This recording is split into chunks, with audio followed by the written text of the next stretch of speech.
Diaries of a Madman. By What Must I Do? Chapter 93. I've seen some shit. So what's our destination? Flash asked when I called him and Watcher to the planning room thing. You never really specified, just that it was up north. Flo told me to bring the laptop to the room so she could communicate, so I set it on the main table with my good hand. Honestly, I don't know. But Flo should be able to tell us. I opened the thing up and turned it on. Did we get everything we needed while we were there? I know I was kind of in a hurry to leave. We got everything, Watcher said as I lifted my hand up to my ear. But I didn't find any information about that magic shop. To be honest, I didn't think you would, I replied, helping Flo to the laptop. They seemed rather elusive. And powerful, Flo suddenly said from the speakers, making both of the ponies jump. Hello to both of you. We have not yet been formally introduced. I am Flo. Or at least, I am a part of her. The rest of me is trapped underground near the primary changeling hive. Flash seemed more off-put by that than Watcher, which was expected. Nice to meet you, Watcher calmly said. So what's our destination? A globe appeared on the screen, facing our general location. This is around where we are, not far out from Stalingrad. Our destination is, the globe began turning until it was facing somewhere in the Arctic Circle, above Canada. Here. A red X appeared over the location. This is the approximate location for the elemental that I believe would be the best one to free first. Once we get closer, I can get a better reading. And of course, this map is hundreds of thousands of years old, so the landscape will be different. That's useless to me, the captain said. I need a location on my maps, not on some fancy globe. Place your map of the area in front of the screen then, Captain, Flo said. I will give you a better reading. Always wanted to see the Arctic, I idly commented as Flash did as she requested. It's cold, sir, Watcher grimly answered. Very cold and rather miserable. Ice as far as the eye can see with a single railway in and out. Celestia alone knows why even that is there. Meh. We shouldn't be there long, hopefully. Just gotta get in, cut through some ice, grab the chunk with the elemental, and get the fuck out. How bad could it be? Never say that, Navarone. You should be smarter than that by now. Fair. The captain nodded at Flo's string of coordinates and he used a pen to mark a point on the map. We should be there within 2 weeks. It'll take 3 if you want to go the long way, but we'll hit less terrible weather. I want speed, I said. This ship can handle the worst in the world, you said. Let's see if its crew can do the same. You got it, Nav. We're going over the top of the world, for this one. I'll be sure to drop a letter for Santa Claus, then. It's been a while since he got one, I bet. Who? Flash asked. Human thing. Not important. Is there anything else to discuss? One thing, Flash said. Are you planning on informing me the next time you bring more crew onto my ship? Hey, I told you that we'd be picking up more people in Stalingrad. You did not inform me that one of them was an assassin. Or that the other was a high-ranking dragoness that you were planning on dating. He's right, Navarone, Watcher said. These are things that we should have known. At the very least, I should have been informed about Kot sooner. I don't much mind her and in fact she's quite charming, but she's extremely dangerous and I don't trust her. Both points are understandable and I apologize. On the very low chance we pick up anyone extra in our travels, I will be sure to make an attempt to tell at least one of you beforehand. In recent times, I've come to rely more and more on only Flo for advice since before I started working with you two, she's been one of the very few useful and intelligent people in my life. Now, I forget that I have an experienced and useful team. Just stay on me about things like this. They both nodded and Flash said, I need to get these coordinates to the Helm's pony. If there's nothing else. I shrugged and looked to Watcher. I just want to talk to Flo for some time, he said. I need nothing else. Then until later, Flash said before walking out, his maps floating in the air behind him. Whenever you get done, bring me the laptop with her in it, I told him. Very well. Before you go, how is your wound? Zecora told me she was still experimenting. The same. Hurts when pressure's on it and I can't really move my arm. I have every confidence that Zecora can fix me up. You know, one of the unicorns might be able to help you if they were wearing that amulet you obtained. Maybe. Do you really want to risk it? No. I was able to find a small amount of information about it. The thing has a dark past. Have it used only in emergencies, Navarone. Keep it locked up, otherwise. That's the plan. You need anything else? No. Just a talk with Flo. Then have fun. Don't break my laptop. Understood. When I got outside the planning room thing, I was immediately grabbed and thrust into a scaly chest. We need to fuck, Kumani told me. I'm in season and we haven't done much since we got back in touch. Alright. Just as long as we're careful about my arm. It still hasn't healed properly. I thought you were tougher than that, she commented, grabbing me by my good arm and pulling me along. Being tough does not mean you can't be intelligent. I could take the pain, but I'd rather not have to. And since we can have plenty of fun while being careful, I don't see what the problem is. Humph. You're lucky you're cute. Would you feel better faster if I started playing nurse for you? Treating you like royalty and walking on eggshells around you. Would you wear a sexy nurse outfit?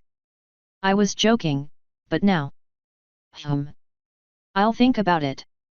That actually gave me something to look forward to, as sad as it is to say. When we got down to her room, she easily lifted me up and tossed me onto the bed. Thankfully, I landed on my ass so it didn't hurt my wings. Now, one question before we start. Are you any kind of gay? No? I mean, there was that one time, but that was the heat of the moment. Well, actually it was 2 times, but the same person. Brayburn made a very convincing case, I'll give him that. Good. That means I don't have to worry about the stallion here that wants you. Whoa, you can worry about him. Please, chase him off. Why? It's almost cute, the way he acts around you. I got close to punching him when I first realized it, but then I remembered what you said about controlling the jealousy or whatever. After thinking about it, I realized that he probably wasn't even competition. I'm perfectly okay with gays, but I really don't like it when they hit on me after finding out I'm straight. Smiles is extremely aware of my orientation and I can't get him to stop. So feel free to dish out some pain to him. Maybe that'll teach him what for. Just don't go overboard. She smiled and shook her head. You can't have it both ways, Nav. First you told me not to threaten anyone and now you're telling me to threaten someone. Is it because he's a guy? You think that makes him tougher? Well, it's because he's a trained soldier. Do your scary dragoness thing. He can handle it. I'll think about it. Now lose the pants. I was all too happy to comply, of course. When we finished, she ended up wrapping both arms around me, making me lay on her front side. My wings were sagging to the bed in the nice afterglow and we were somewhat lucky the ship was mostly fireproofed. So tell me about that one time you were gay, she whispered, one of her claws going to my wings and gently tweaking my feathers. Oh boy. Flo? Fuck, that's right.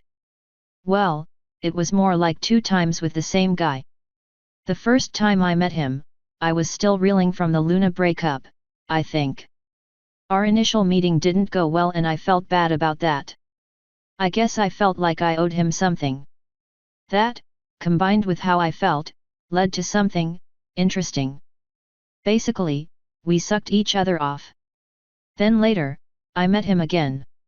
He enticed me and I fucked him hard. That was that. She gently plucked one of the feathers she was toying with, making me flinch. And he's not on this ship, is he? No. God no. I don't need a farmer here. If he was, I'd set him up with smiles so they'd both leave me alone. So you were always on top, she asked, continuing to stroke my wing, moving closer to the tip. They were floppy in the afterglow, but she was doing her best to stiffen them up again. Yep. One of the only rules I have in sex is that I want nothing in places that are exit only. Ever. For any reason. Sore subject, she joked, trailing her claws around the base of the wing.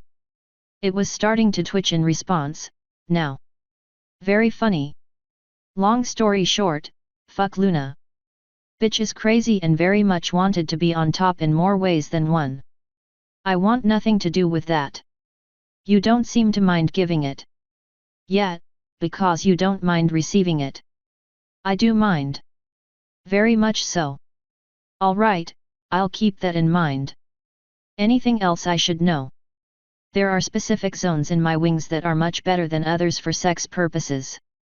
And there are parts in there that can be hurt if too much pressure is on them. We can go over them whenever you're ready to go again. It's mating season, Nav. I'm always ready to go. And if that's what I think it is poking me, I think you are, too. Well, you have been playing with my wings. Alright. If you let me go, I can show you everything you might want to know. It can wait, she happily said as she turned suddenly, knocking me to the bed and situating herself on top of me. I don't think you'll mind. I didn't. So what do you think of role-playing? She asked when we next stopped. This time she had an arm wrapped around me, holding me close as she laid on her back. The other was behind her head. It felt like she should be smoking. It also felt like I was her bitch. It can be interesting, if done well. It can also get to the point of horrifying if done too well. And always make sure your partner is very aware of what you'll be role-playing as. Experience. Yet. Not something I want to talk about, and it was a low moment in my life. Fair enough. Hey, what about you? You got any freaky sex stories to share? Or worse, crazy exes I need to know about? No stories aside from what we've done. It was pretty plain before I met you. And there were a few dragons my mom tried setting me up with that might be pretty angry that I'm dating someone else. Especially someone outside the species. But it's not like they'll ever leave our country. Good. I don't think I could take a dragon out in a fist fight. Scales are tough, I said, thumping her chest. And you're so soft, she giggled, running her claw down my side. Comparatively, I guess. But I'm too skinny to be very soft. Try poking a pony sometime, especially a plump one. Celestia has so far been my favorite pony in terms of softness, but I wasn't about to mention that to Cumini. Oh, I know they're soft. I remember them from the competitions. Quite fun to toy with, though that magic of theirs can be annoying. Yet. I'm so thankful you don't have any of that, I sighed, snuggling in tighter. Well, not unicorn magic. We do have our own kinds of magic, but not much of it. I don't think I'll need magic to get you to do what I want, though. A few kisses and maybe a blowjob would do it. Probably. For most things at least. Just as long as the kisses come first, of course. I don't want cum kisses. The taste isn't that bad. But alright, easy enough. Oh, and by the way, how much do you know about dragon anatomy? Other than that you're sexy, very little. I know you guys grow based on conflict, what you eat, and your age. And I know wings grow in eventually, but I don't know when. Well, as a warning, I'll be laying an egg when my season is over. That almost worried me, but she kept going. Unfertilized, of course. I don't think your sperm can survive in me, with the heat. It's customary for a dragon's mate to assist them with the process, but I'd understand if you don't want to. Unless humans lay eggs. We don't, but I'd be willing to help. What do you usually do with the eggs? Sell them. They go for a lot of gold, if you have the right connections. This year, I'll probably just throw it over the side. Not like there's anything else to do with it. I was really tempted to ask if we could eat it, but then I realized how horrible that would sound. Well, that'll be a new experience, at least. And thanks for telling me now instead of waiting until after it's happened. I'd freak the fuck out if I walked in here and there was an egg on the bed. That would have been pretty funny. Oh well. Do you have anything about you I might find weird? Well, I can access the dreams of ponies, I sleep at night during winter and fall and my hair also changes, and I usually have an artificial intelligence in my head that gives me feedback on the world. Okay, you need to explain some things. They were easy enough explanations that I went over quickly. Cool. But I'm going to have a talk with this Flo. It's a she, you said. There's no need to be jealous of her, Kumini. She's more like a mother than anything. I know. I still want to talk to her. She sounds pretty interesting. Alright. But she's currently with Watcher. Or at least, she was. Might be back in my room, now. Her arm around me reached down to tweak a certain part of my anatomy that received much love and care recently. We could do something else first. As much as I'd love to, I'm pretty sure I'm spent for now. I'm good, but I can only do so much. Besides, my pelvis hurts. No offense, but you weigh a lot more than I do and you aren't gentle. You need to be more careful when on top. Oh, you know you like it. She let her claw slide back up to my wings instead. Of course I do. Even prefer it, in a way. But I'll be changing my tune when you break my pelvis. Fine, fine. I'll be more careful. But only for you, Nav. Now, let's go talk to Flo. I sighed as she pulled out of bed. What? You're warm. With where we're going, it's going to get very cold very fast, so I want all of it that I can get now. Hey. Where we going? She asked as I sat up and started looking for my clothes. Arctic Circle, above mainland Equestria and Griffonia. We're going over the top of the world to do it. I hope you don't mind the sun, because that's all we'll be seeing for the next few weeks. Well, at least I won't have to worry about finding reasons to get you in bed. Now are you getting ready or what? My pelvis started hurting even more when I stood up. Getting dressed with only one hand is bad enough. Adding the other is torture. She rolled her eyes as I pulled up my pants.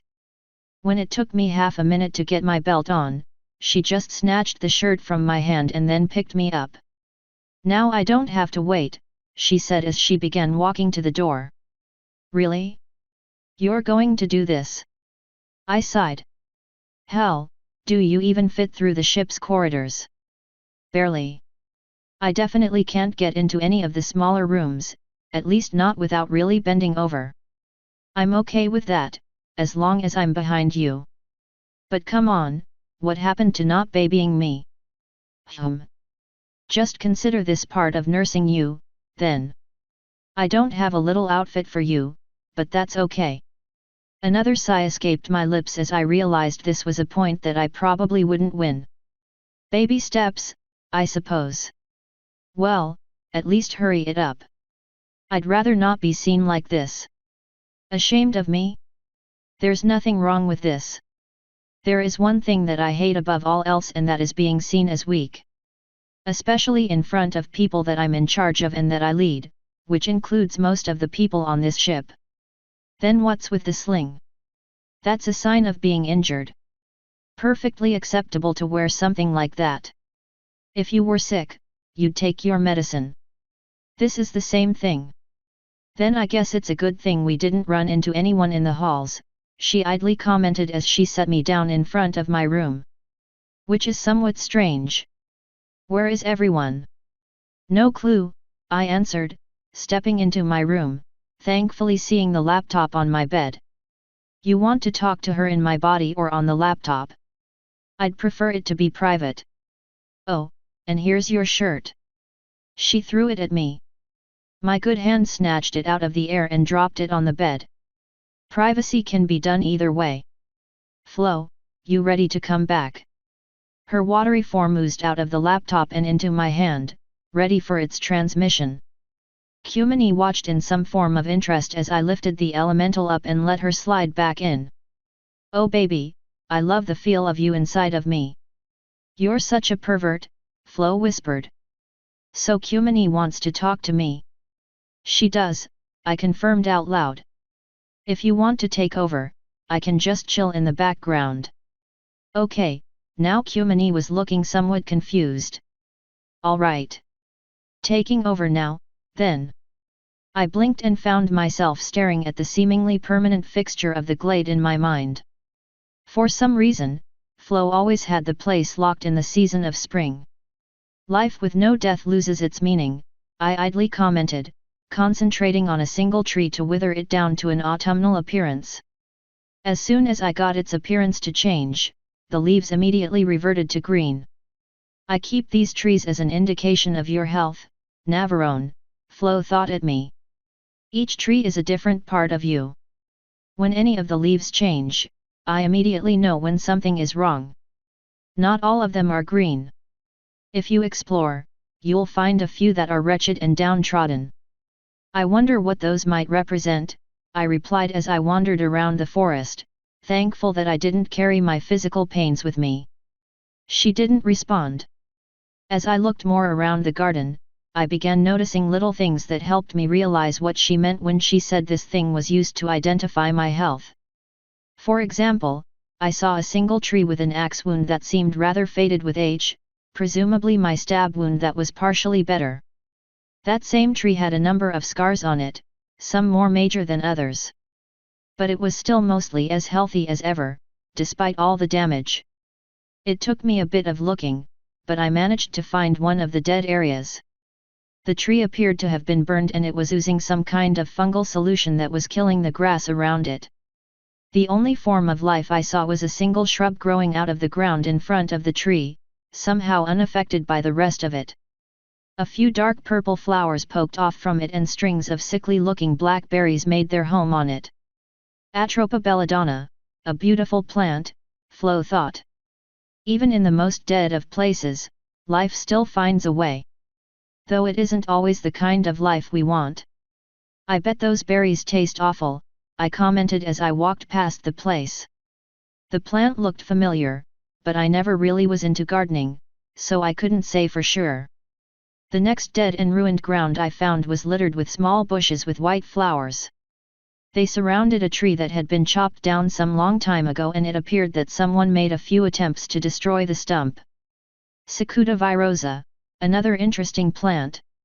Your mind is quite an intriguing place. But Kumini and I are finished with our little talk. I'm putting you back in control.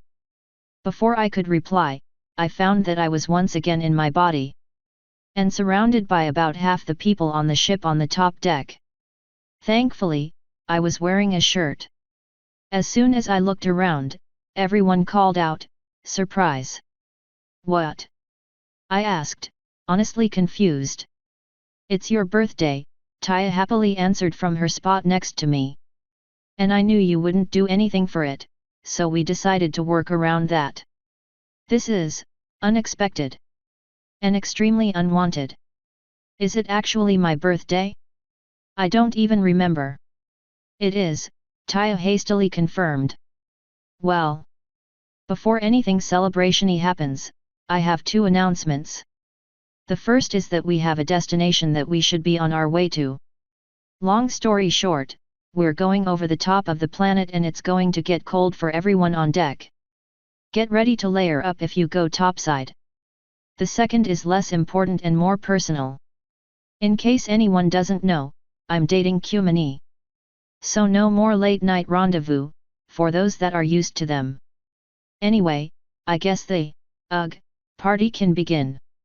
After saying that, I immediately got hugged from behind, with Kumani's head bending down over mine for a kiss. I made it easier for her by looking up. Now, I'm not much a fan of PDA, but I wasn't about to deny her in front of everyone right after saying we were dating. Thankfully, she didn't take very long. I didn't even know what a birthday was, until Taya told me, she commented as she let me go and I turned to face her. It feels weird to celebrate that. For me, it is. Taya knows full well that I don't like having parties for me. She knows and she'll regret it. I'm going to plan hers and it's going to be really cute and she'll hate every minute of it. Yes, because that's the perfectly mature thing to do. Way to be an upstanding father, Nav. I try.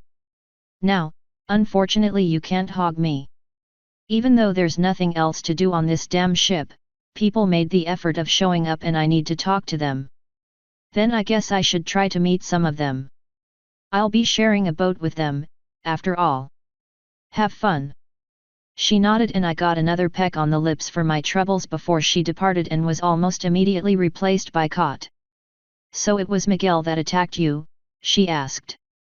You seemed rather close-lipped about it and I just heard today.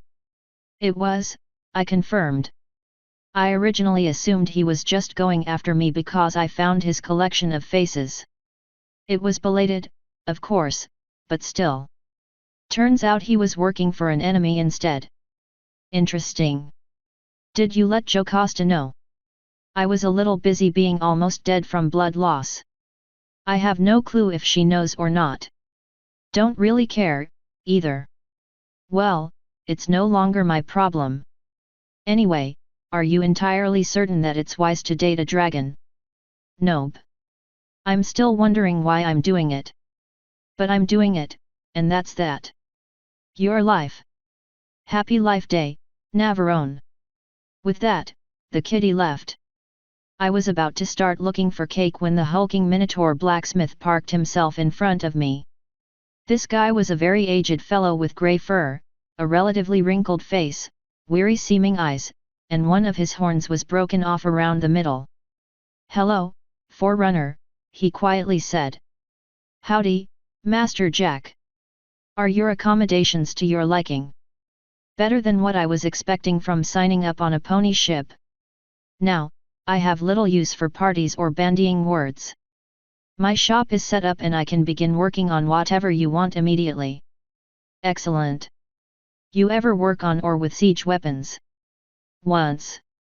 It was an ugly affair. I've seen the ones you have here. Innovative, but very shoddily made. I can scrap them and rework them.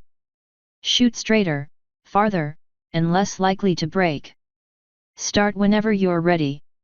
If you ever need additional help, just ask me, Watcher, or Captain Gord. And I'd prefer you only take one apart at a time. He blinked in surprise. I am not stupid. I know, and I'm sorry. I'm just used to dealing with idiots. Understandable. I'll start immediately, unless you need anything else. Not right now. I might have you look at a few designs and current items to see if you can recreate them, though. I will likely be in the forge, should you need me. Until next time, Forerunner. Before that point, I was on the edge about him. Not liking or disliking him. It was at that point that I decided the two of us would probably get along rather well. His next words confirmed it. Smiles. Quit horsing around, it's time for work. Ah. Can I at least talk to the birthday colt? Make it quick. Be down in 3 minutes. Well, so much for getting along with him. Blasted ponies, he muttered as he stalked off. Of course, that rather public exchange gave Smiles the right to talk to me next, sadly. He sidled up to me, wearing his normal smile. Happy birthday, sir, he merrily said. Thank you, Smiles. Now, you shouldn't keep your boss waiting. So how old are you, again, he asked, not even acknowledging what I said. I don't know, 25 or so. How old are you? Ooh, so 25 birthday spankings. You want them hard and rough or soft and sensual? I will discuss that with the sexy female dragon I am dating in good time. The one that doesn't at all like sharing. Also, can you, stop hitting on me? It's really annoying. I'll try, sir. But it's hard. Almost as hard as oof. I pulled my hand back from thumping him on the nose. Bad pony. Now go attend your master. Yes, sir. Can I have a happy birthday hug before I go? No. Now shoo. And off he went, his tail between his legs. I made sure to look away before he could turn back and try using puppy dog eyes on me. Turning my back on Smiles meant I caught Spike trying to sneak up on me, his arms outstretched for a sneak attack. Oh shoot, he cursed. Caught you, I replied with a smile. Good thing, too. That might have hurt, with my arm. He scoffed at that. Tough guy like you? Wouldn't hurt at all. Tough? Yeah. Right. So how are you enjoying your freedom from Twilight's apron strings? I wore the apron, not her, Nav. You should know that. It's a figure of speech. Are you enjoying yourself? A little. It feels nice to be out here like this. Away from Ponyville. Living with ponies like this. I feel more alive than ever, I guess. Good. Did you enjoy the stallion grad party? Ugh, not really. I tried finding a few female dragons, but there didn't seem to be any aside from Cumini. Yeah, sorry about that. I kinda cornered the market, I guess. You aren't gonna go crazy and try to steal Cumini, are you? I'd hate to have to smack your shit. I wasn't at all comforted by the nervous chuckle he gave me. He followed that up with, no, I would never do that. When I narrowed my eyes at his sarcastic tone, he winked and said more sincerely, nah, dude. After all you've done for me, I wouldn't even think of doing something like that. She is really pretty and I wish I had a dragoness that hot, but I would never do that to you. Good. Then I'm fine with asking her to teach you to fight like a dragon. A sword will only get you so far when you get to be huge, after all. You think she would? I don't know. That's why I said I would ask her. Or you can ask her. While you're at it, you can ask her about anything else dragon related. Not like anyone else here can teach you anything about them. I already had most of my questions answered, but, thanks, Nav. You really are just the best friend I think I've ever had. Damn dude, the ponies must have been shittier to you than I thought. I'm a fucking awful friend. Just give me the chance to prove it. He smirked and shook his head. You are something else, Nav. But I'm not going to keep you to myself on your birthday. Well, unless you want me to. I don't even want a bloody party. But I have one, so I'm going to pretend to enjoy it to keep up appearances. Even if, you know, there isn't anything party related on deck aside from a group of people. I think they tried making a cake, but it didn't work out. I don't know. Happy birthday, Nav. Wait, do they have birthday spankings where you come from?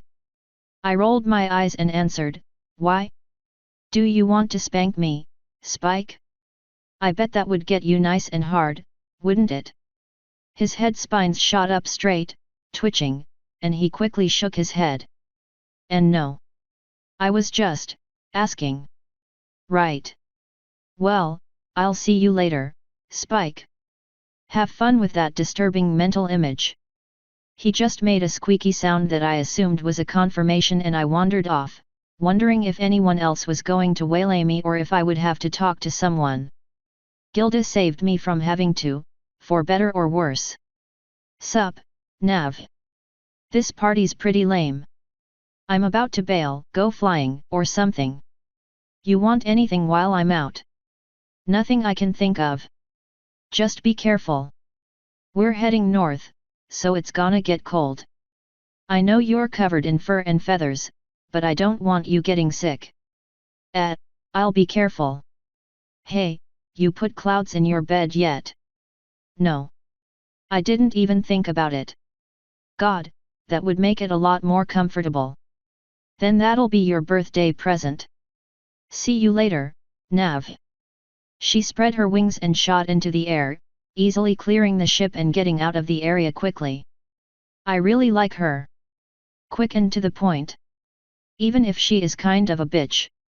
The two changelings were the next to approach me. Doppel and if I remembered correctly, Ganger. Happy birthday, Master. Doppel said with her typical smile. After a few weeks of being a complete and total slut and getting laid at least once a day, her Kaiden was very healthy and practically glowing. Happy birthday indeed, sir, Ganger added. I never really liked him that much. Aside from being somewhat flirty, the fellow was rather bland. Definitely the most normal of the four, that's for sure. Thanks to you both. Doppel, you're looking exceedingly healthy. Ganger, have you guys secured a better food source yet? I'm afraid not, he sighed. Doppel has the luck of eating something everyone is oh so willing to give her. Love is something less are willing to part with. So you're hungry again? Yes, we are. All right. I'll give you some now. But after I help you, I want you to do something for me. Of course. We are here to assist you, after all. At least until we find our place in the world. Right. Because that'll happen. I knelt down for the changeling to easily access my memories. He did so with a faint sucking sound, just because it had to be creepy. When he was finished, I stood back up. All right. Go down to the Minotaur's workplace and turn into me. Then stand next to Smiles for a little while and see what emotion he exudes. Just watch out for sexual harassment, because I have that problem with him. Yes sir, he somewhat glumly said before walking away, head low. I could have done that, you know, Doppel replied. I've been meaning to try that, actually. See if I could get him to sleep with me that way. Don't. I don't want my body debased like that. Whatever sick fantasies Smiles has can remain fantasies. Oh, all right. By the way, I should warn you that we're going to become practically useless when we get to the cold areas. I can do snow and some cold, but when it gets too far below freezing, changelings can't survive. We'll have to stay inside. All right, that's not too much of a problem. If all goes well, we shouldn't be here but for a week or two, if even that long. But when does everything all go well? We'll still be able to help out on the inside of the ship, of course. At least, as long as it stays heated. The captain assured me that it would. With as much money as I poured into modifying this damn boat, it better. And if it doesn't, you two can just curl up under a blanket or something. We'll figure something out. All right. I just wanted to let you know, Master. Happy birthday. Oh, and tell Cumini that she better give you something special tonight. She probably won't need telling. Not really interested in anything special, though. The last time a lover offered to do something special for me, I got stabbed with a horn. Yeah, but Cumini isn't a completely crazy and homicidal bitch. Or at least, she doesn't seem like it yet. She threw you aside like trash after threatening you away from me. So? That's perfectly normal for changelings. When we get in relationships, we make sure we stay in relationships. Murder is considered justified if it's because someone was trying to steal our mate. Well, that's creepy as fuck. But no wonder Chrysalis said your crime rate was so low. The crime rate is low and recidivism is 0, Master. But every changeling that commits a crime is put down, so that might be why. Anyway, I see a certain some pony giving me eyes, so I'm gonna go let him fuck me in the ass. I'll talk to you later, and happy birthday again. Have fun, I replied as she walked away, her backside waggling a little more than it should have been. Not that I was looking, of course. With most of the important people either gone or having spoken to me, almost all I had to do was survive a very small deluge of a few soldiers and a single crew member giving me pleasantries. I assumed everyone else was busy, didn't care, or were asleep. After a few minutes of making sure I had spoken to everyone at least once, Taya appeared at my side. "Having fun, Daddy?" she sweetly asked. "Not really. And don't worry, you're going to get a party because of this. It's going to be really cute and you're gonna hate every minute of it, but I won't let you leave until you at least put on the very pink and adorable dress I'll find for you." She shrugged and replied, "Sacrifices must be made. I knew you wouldn't tell anyone, so I had to do it." "No, you didn't. You didn't have to tell anyone. I could have and would have ended the day normally, without any of this party stuff or recognition for turning a year older. However old that actually is. The worst part about having a different year system is that you can't just add back. You always made me have a party. It's only fair that I make you have one." "No, Pinky always made you have a party. I just forced her to accept my help in planning them so you wouldn't immediately leave. Denying Pinky her parties is impossible. Trust me, I've tried. They always come out eventually. Delaying just makes it worse. Thank God I don't have to deal with that bullshit anymore. Well, either way, now you have a party. With no cake. Or anything else. It's more of a gathering, really. About the cake. I sort of accidentally messed up while helping make it. Also, I'm banned from cooking on the ship now." "Jesus, how badly did you mess up?" Sunny said she can probably fix the burn damage, but doesn't know if the smell will ever go away. "It was an accident, though. I didn't expect you to burn down the kitchen on purpose. It happens. At least you didn't accidentally blow something up, like I did. Thank God that batteries don't exist here, never put one of those in a fire.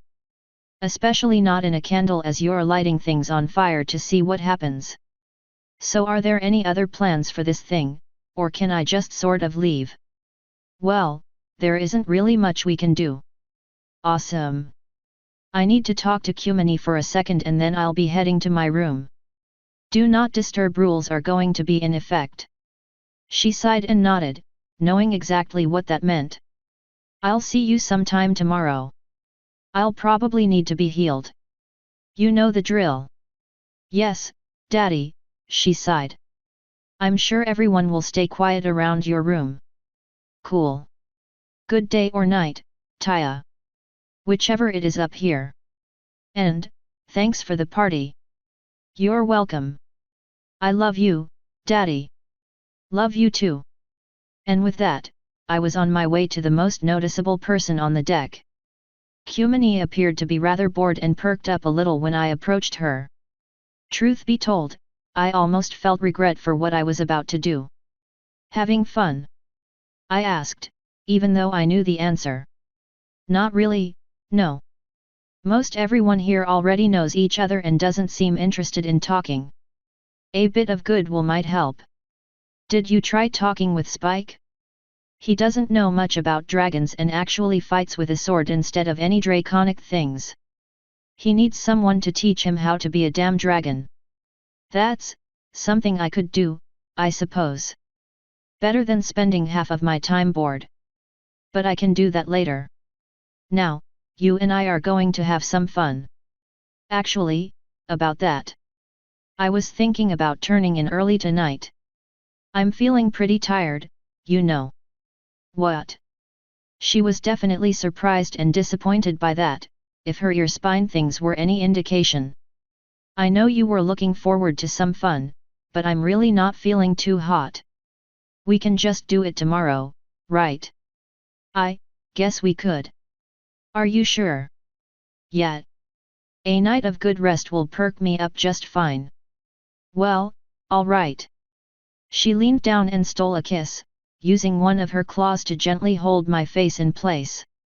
"Good night, Nav," she quietly said when she pulled away.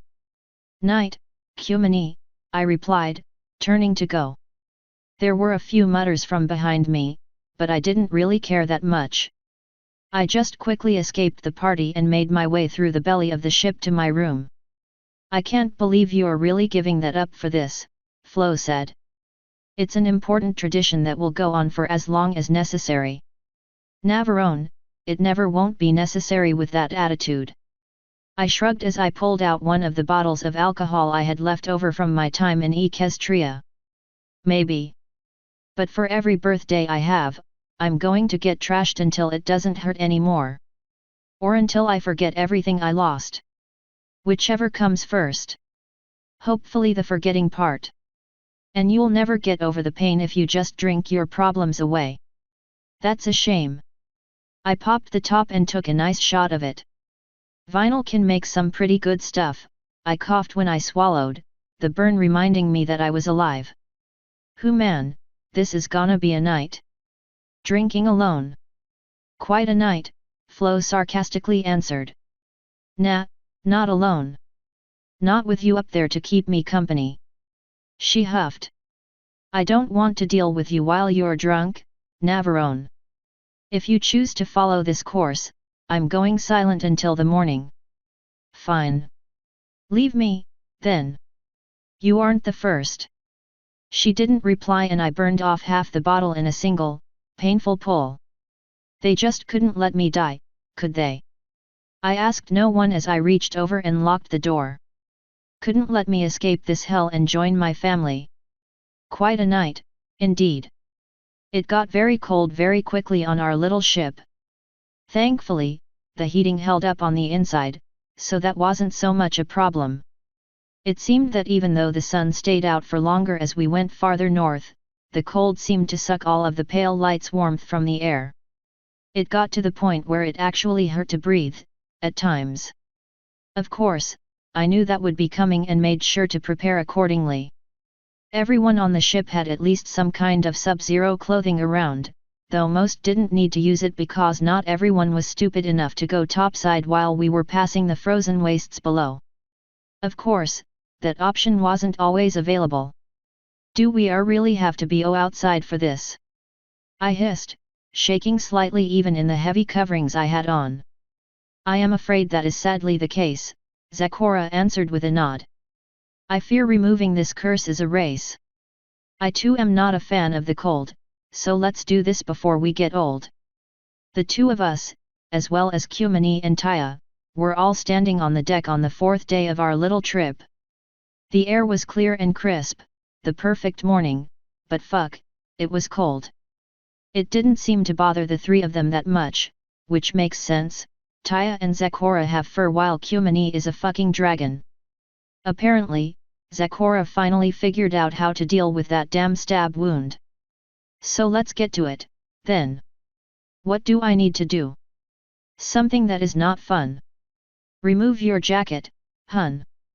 The wound must be fully open to the air, something of no problem for one so debonair. I have to take off my jacket and my shirt to expose this thing to the freezing cold fucking air. I'm afraid that this is true. Is that a problem for you? Kumani stepped closer and put a claw on my shoulder. I'll keep you warm, Nav. Just strip down and I'll help you. And if she can't, I will. Taya added. I just shook my head before pulling the zipper down on my jacket. You better tip me well for this, Zakora. Not every day I give a strip show. If a tip I would dole, you must first find a pole. Don't tempt me. I bet I could make that mast work as a stripper pole. Well, if Taya wasn't here, at least. Ooh fuck that's cold, I groaned, the jacket slipping off my back. Taya floated it away as I began working on the shirt, the shivers picking up. It came off easier, since it wasn't zipped and buttoned. As soon as the shirt pulled away from me, Kumani wrapped both of her wings around me and lifted me up, holding me against her chest. It was even warmer there than I had been in my jacket, actually. Unfortunately, that defeated the purpose of taking the jacket off. The wound has to be in the air, Kumani, I said, poking her wings.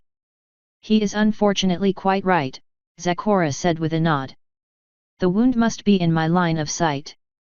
Taya smiled greedily and teleported me away from Kumani's warm grasp and into the frigid cold.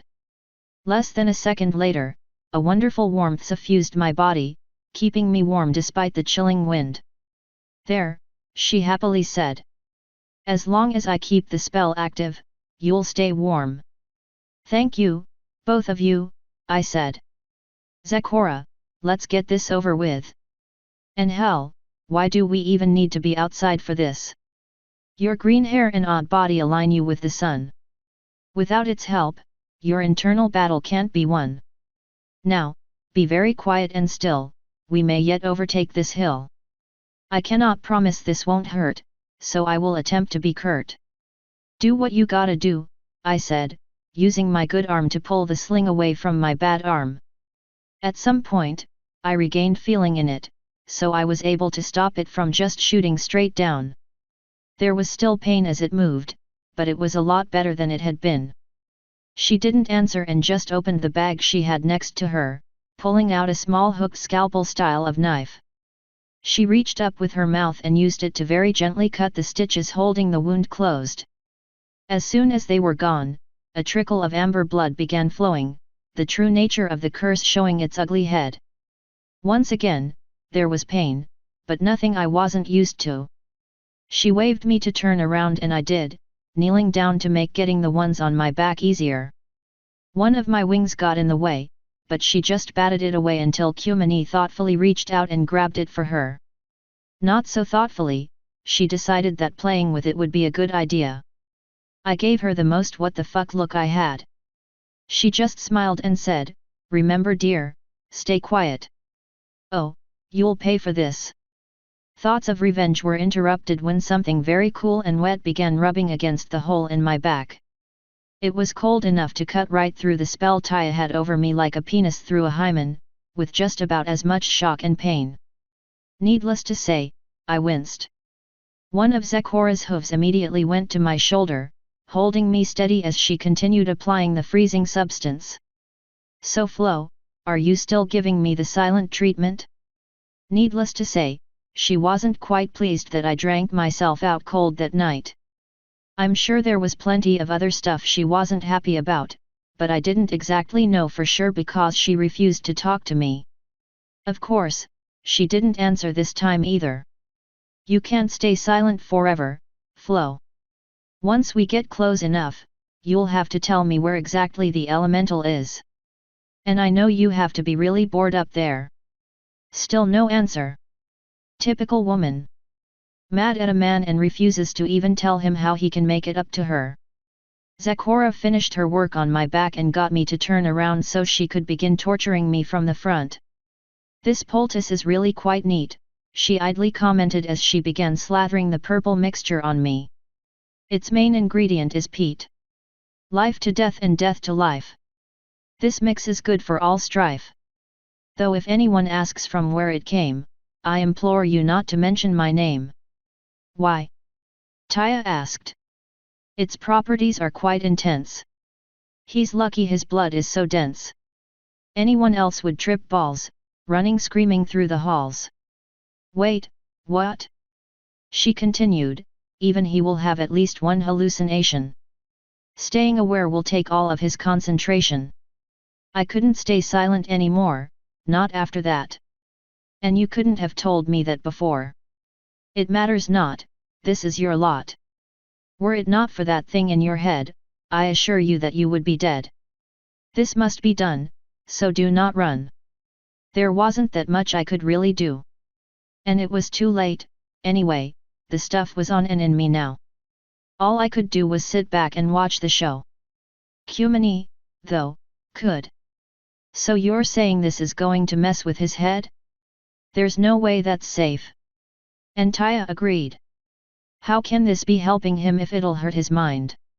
Do you want him to die?" Zecora asked sharply. "I think you would both cry. This absolutely must be done, so help make sure he doesn't run." "Yeah, that's great and all," I said, "but can you hurry this up? This mixture is fucking cold." At my insistence, Zecora started working again, whispering some form of incantation in a language that made my skin crawl. After a minute or two of that, she pressed some form of homemade bandage onto the wound. It was covered in very precise and tight lines of writing, all in a language that hurt my eyes to look at. "Do not remove this, it would make you hiss." She looked over to Kumani. "Take him down into the depths below. His will should be at an all-time low. You must keep him safe and keep him sound. In vile thoughts and dreams he will be drowned." "Why can't I do it?" Taya hotly asked. "I got him hurt so I should help him get better. The poultice I made allows him your magic to resist. I fear that from your words alone, he would never desist. Strength and power must detain him or I fear his future looks dim." "Taya, relax," I said. "What's important is that I get better. And I don't think it's possible for me to hurt Kumani without weapons, so whatever I see won't matter if it's her that's watching over me. And having only her watching me means that you won't be at risk. Don't you worry, Taya. I'll be just fine." "So when can I take him?" Kumani asked. "You can take him whenever you want," Zecora told Kumani before turning to Taya. "Now you should come along with me, Runt. There are things about which we must talk, so please come and join me for a walk." My daughter looked to me for some manner of confirmation. I nodded and said, "Go, Taya. I'll be fine. Kumani's going to take care of me." As I said that, I felt two claws wrap around my sides and carefully lift me up. "That's right," the dragoness said. "I'll make sure he gets better." With that, she wrapped me in a scaly hug. Zecora was already walking away, expecting Taya to follow her. I just called, "Thanks for the help, Zecora." She lifted one of her front hooves in reply, thankfully not confusing me with more of her freaky rhyme talk. Kumani started walking to the entrance to the lower deck, where her room was. "So why are you carrying me?" I asked, not really expecting a useful answer. She said, "You're going to start seeing things and maybe freak out. I don't want to risk having you jump off the side or something." Though she probably was doing it more to hold me than because of that. "So have you ever tried sex on hallucinogens?" "Nope. And if these were normal drugs, I'd be all over it." But Zecora was talking like this would be a dark, painful trip. I don't really want to risk having sex like that. Just lock your door and make sure I don't hurt myself. I'll try to stay aware, but no promises. It would be a lot easier if a certain elemental in my head was helping, but I made her upset. I heard the first thing from her in days when I said that. It was a dark S-O-M-E-W-H-A-T-P-E-T-U-L-A-N-T extremely justified humph. Also, have I ever mentioned how wonderful it is to have someone so loving that's occasionally able to take over your hands? "What did you do this time?" Kumani asked, probably with a grin on her face.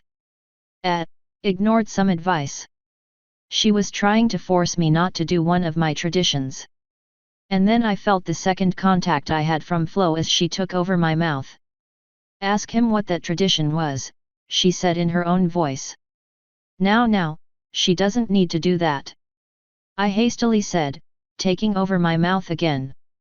"I don't need to," Kumani mused, opening her door while still holding me up. "But now I'm interested. What did you do?" "Drank so much alcohol that I passed out. Nothing really big."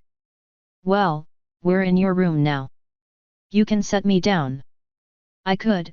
She walked over to her bed and sat down, sitting me in her lap. "So tell me why you were drinking." While waiting for an answer, she pulled one of my wings out and started preening it, taking extra care with the delicate feathers to make sure to torture me as much as possible. "And no reason," I answered, a blush almost instantly coming to my face. "Oh? I don't think she would have mentioned it if it was for no reason." Her claws moved closer to one of the big pleasure nodes as she worked, making my eyes open wide. And when she got that close, my concentration slipped. With my eyes opened that wide, I began to see things. Things that should not be. The captain had set up a mirror in each of the rooms, and the one here was facing us. As my eyes peered into it, all I could see in it was Kumini and I. But instead of tweaking my feathers, she was tearing them off and pulling the skin with them. A massive centipede was climbing through my screaming mouth, each of its hardened and sharpened legs leaving pinpricks of blood across my face. The wound in my shoulder was uncovered and open, a festering mass of infections and gangrenous tissue. The arm below it was blackened and rotting, clearly long dead and waiting to fall off. I could see writhing masses under the cracked skin, and occasionally a maggot would fall from the limb as it chewed its way free. My other arm had clearly been broken at some point, as it seemed to bend awkwardly, points of bone pressing against the skin. None of the fingers on it had fingernails, and half the flesh had been flayed from the hand, leaving the red muscle tissue to shine dully in the light. The pants on my legs blocked out most of whatever happened down there, thankfully. Kumini's sharp smile was shining with fresh blood as she gleefully tore at my wings. Small shoots of flame and steam occasionally escaped her mouth, torching and broiling my hair and skull. Her eyes were bright and happy, knowing that as she plucked her little bird, I could never leave her. But perhaps the most horrible thing I could see were my eyes. They were staring dead at mine. No pain or horror was reflected in them, nor pleading or sorrow. Only acceptance resided there. This is what will become of you. An abusive dragon's toy, left to rot and die. Welcome to our life. Behind the two of us was just an eternal void, the darkness within seeming to radiate with the evil inside of that world's Kumini and encouraging her to redouble her efforts as the real Kumini waited for me to answer her. All she got out of me was a horrified groan as I forced my eyes away from the mirror. If she was still touching me, I couldn't even feel it. What little concentration I had was shattered, and I was left adrift in a sea of horror. I tried to stifle what I felt by looking down at my hands, but that didn't help. What I saw were the hands in the mirror, one black and twisted and the other destroyed and ruined. Even as I watched, they both began to ripple and bubble before I was able to tear my eyes away. Nav, are you? Oh, the entire world erupted in a horrific screeching sound that tore at my eardrums. I tried to cover them, but my hands wouldn't obey me. That's when I remembered they were destroyed, both useless. I began to hyperventilate, unable to get enough air in the hell I was going through. I was lost. Trapped. Trapped in a room with a monster that wanted to clip my wings and make me hers. Every single part of me screamed to escape her oppressive grasp, and my muscles strained against her, but she held me fast. Every whisper she made grated at my mind as a litany of hate. Every move she made ripped at my flesh and pulled me tighter against her. And every second in her embrace drove me deeper into panic and the madness that followed. That was and will probably forever be the most horrifying and painful night that I have ever had. There are no words for the pain I felt the next morning. My entire body was screaming and burning with the overexertion you get after spending days in a gym. Every one of my teeth felt loose and there was dried and caked blood around my mouth. My tongue felt like it had been bitten clean through at some point. I tried groaning in pain only to have some rattly wheeze come out, followed by even more pain from my throat. The stab in my shoulder felt like someone poured liquid wasps into it and laughed as they went to town on my insides. All of the pain I was feeling was compounded by the dragon using her body to hold me in place. One of her eyes opened when I made that noise, her iris shrinking when she noticed I was at least partially awake. "Are you there?" she asked, pushing back slightly from me. Since I couldn't talk, I just nodded. Her body sagged a little in relief, not doing any favors for my already aching self. When she noticed me flinch, she rolled off of me and then off the bed. "You were wrong about not being able to hurt me, Navarone," she said, stretching. I saw that her wings seemed somewhat scratched up and there were a few discolorations along her scales. "But I think you got the worst end of that deal." I couldn't even move, attempting to send spikes of agony throughout the offending limb. It was definitely one wild night. I think you might have broken some bones. And destroyed your voice. So how do you feel? My mouth opened and more wheezing came out. When it started hurting too much, I stopped. Yeah, I figured. Look Nav, I'm really sorry about what happened. If I had known what I did would stop you from fighting whatever you saw, I wouldn't have even thought about it. Just think about ways I can make it up to you, okay? I think I need to go get Zecora. And you probably can't move after that. It's probably a good thing that she had no idea what the fuck it was that I saw. There's no telling if she would be pissed, depressed, or even more desperate to make it up to me. And either way, I'd probably lose. Since she wasn't expecting any kind of response other than maybe a few gasping wheezes, she left the room shortly after telling me what she would do, leaving me alone in the room of waking nightmares. There's only so much I can do for your pain, Navarone, Flo whispered. It was hard enough to keep you from killing yourself on accident last night. So you're talking to me again? For the moment. If you make another foolhardy and pointless attempt to kill yourself passively, however, I might decide not to. I joined with you in an attempt to help you, not to watch you kill yourself. I will not allow it. Understandable. After all, I didn't really want to die until after I helped the elementals and maybe the humans. After that, I could slash my veins and let the red flow. And of course, Flo isn't at all happy to see me write that, but she's confident that I'll find something to live for eventually. I don't know if I should hope that she's proven right. It didn't take Zecora, Taya, and Kumani long to get down to my prison. Taya gasped as soon as she saw my condition and rushed forward to do something, but Kumani quickly snatched her by the tail. Zecora quickly said, "We cannot risk making it any worse, Philly. If our efforts were for naught, we would feel silly. I must check over his health and vitals first. Go fetch water, he should have a mighty thirst." Kumani let Taya go. She gave me one last longing look before saying, "You better make it quick." With that warning, she bolted out of the room. Kumani and Zecora both walked toward me, Zecora humming as she saw my aching body closer. "You said he would see things. You didn't say he would go crazy." "I said that he would have visions most vile. But his mind is tough and hard to rile. What any would have seen would have brought true fear. Whatever he saw must have made his mind sear." Laughter tried flowing from my cracked and bloody lips, but it didn't work out very well at all. "At least it seems that his spirits are high, though he looks even worse, I cannot lie. Be at ease, Navarone, I must look over your shoulder, though the rest of you looks like it was hit by a boulder." She stepped up close to the bed and gingerly peeled back the bandage that somehow managed to stay on. While she was lifting it away, more of the dark incantations escaped from her mouth.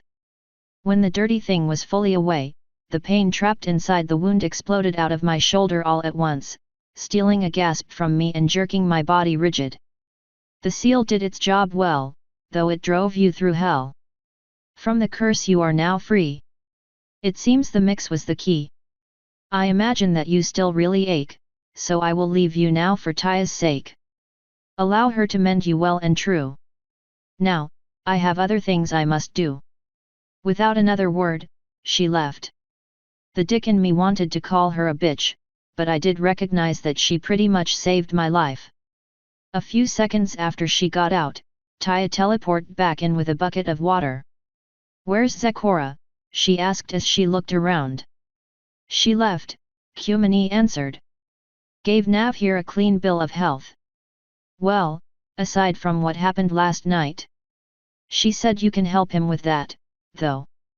And that got Taya to finally smile. She walked up next to me and very gently poked me with her horn, letting some soothing waves of healing flow through me. As soon as I felt able to move, I snatched her into a hug, trying to talk and thank her. Once again, nothing but wheezing came out. This time, though, it was from one hell of a dry throat and mouth. "Either way," she said, "you're welcome, Daddy."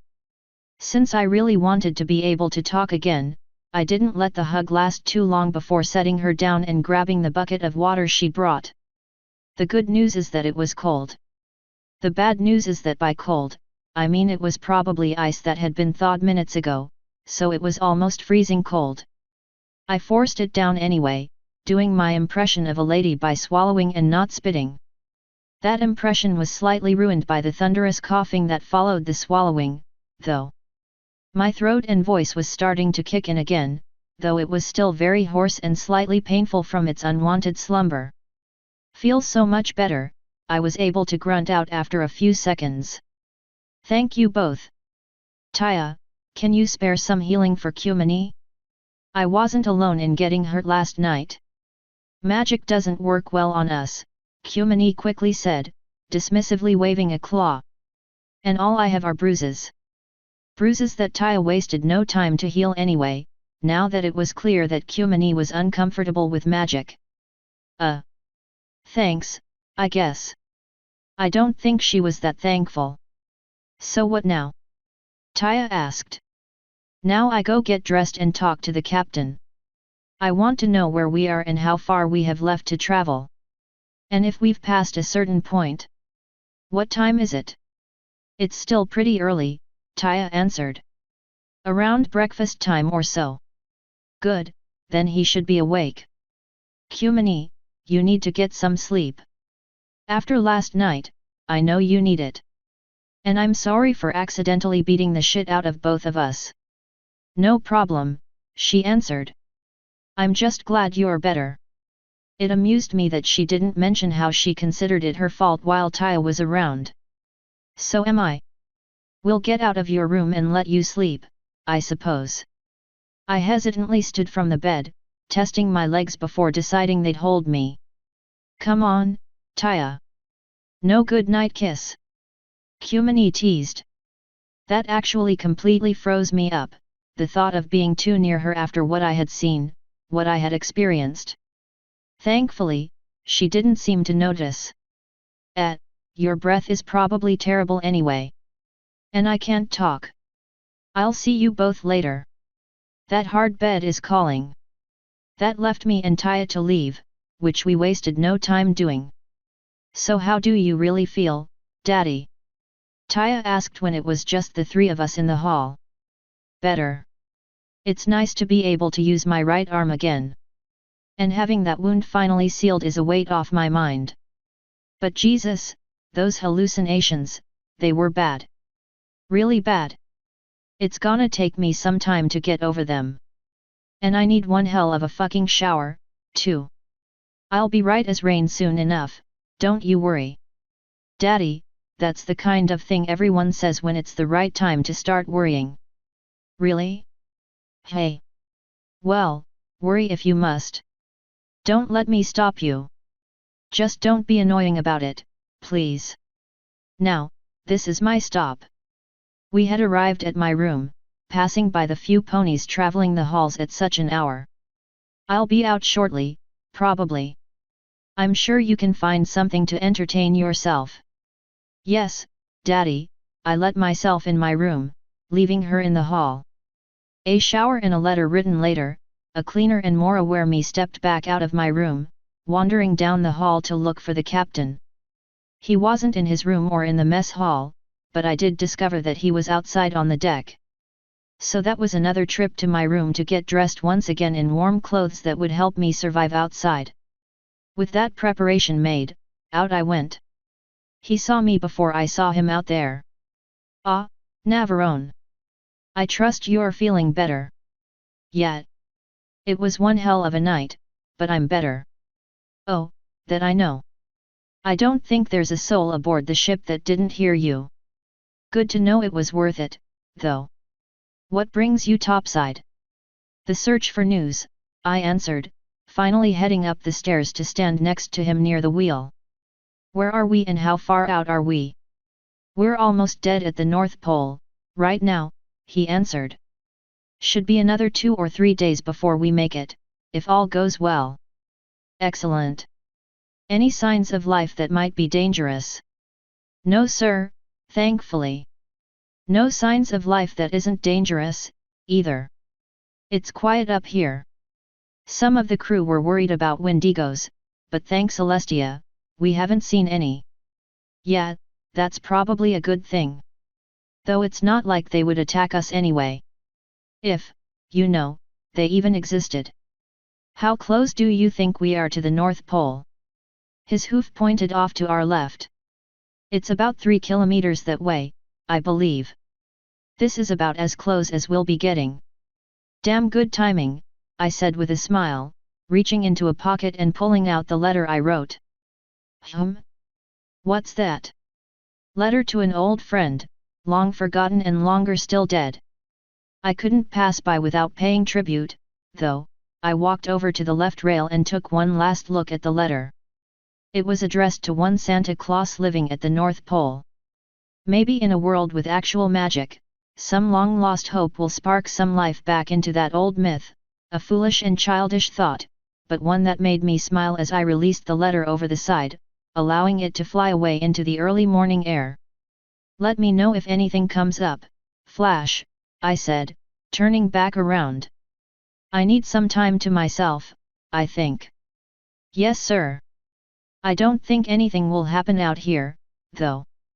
It's nice and quiet. I hope not. See you when I see you.